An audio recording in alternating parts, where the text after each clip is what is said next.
Mbola ambany ny tany fanjifana ronono eto Madagasikara ary mihena ny famokarana maneran-tany io vokatra io amin'izao fotoana izao.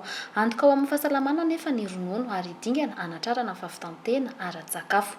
Ho fanohanana ny famokarana ronono eto Madagasikara ka izany dia nisy ny fampitaovana an'ireo mpamokatra ronono mpanentana, ireo mpiompy, ireo mpamokatra masom-boly vilona, ireo vondron'ny fikambanan'ny mpamokatra ary ireo mpitazona ombilà na mpampitombo taranaka.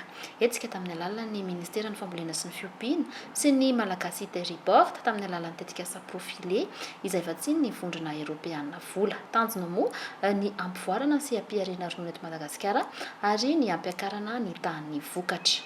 Tanterana eto Androany eto Anosimasina commune Bemasoandra ny fanolorana ny fitaovana ho an'ireo mpiompy anatin'ny faritra anankiroa Analamanga sy Itasy.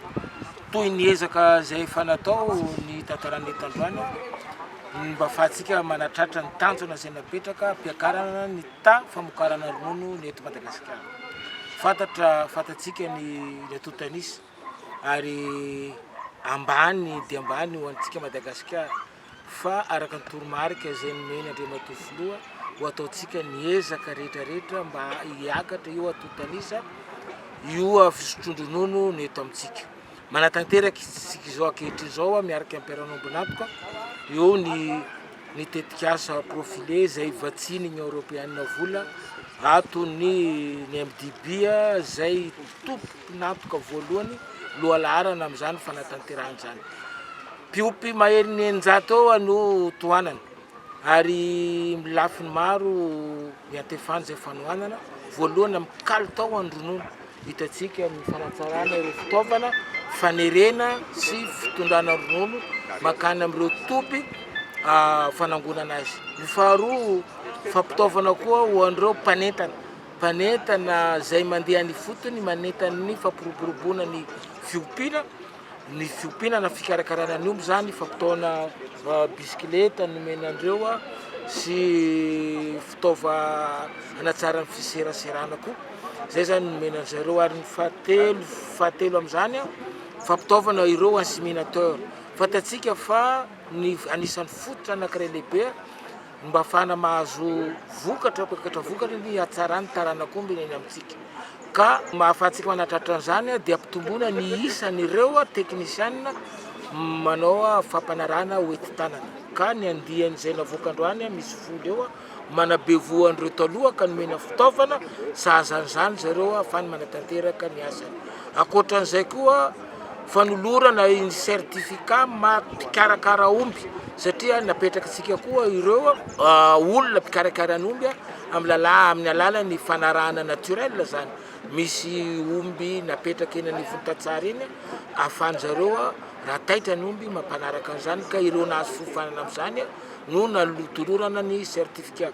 Ary farany amin'izany ireo mpamokatra vily satria antoka koa zany lehibe ho anankiray na eo ny hatsarany omby fa ny sakafo no mahabe ronono ka ireo fitaovana ahafahany ireo mpamokatra vily zany mikororoka an'izany sy ny angadin'omby ahafahany mamokatra mampitombo ny avelaran-tany no natolotra amin'izany.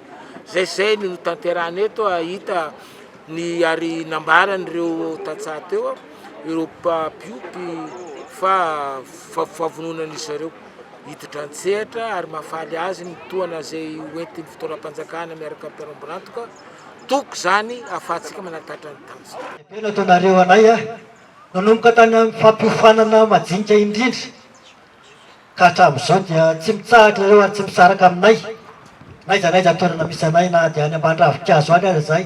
Indraindray ary zahay tsy hitanareo an-tanàna fa dia lasa mandeha any ampakana vilona dia tonga ianareo tsy mitandraza sara na tsy mitandraza zanana na dia eo amin'ny andro mierika na dia ny andro migaingaina dia tonga foana ianareo eny aminay eny amin'ny Tatsaheka dia makasitraka indrindra tompoka ary misaotra ny ministera mpiazay izay tarihanao Andriamatoa vice ministre ankehitriny.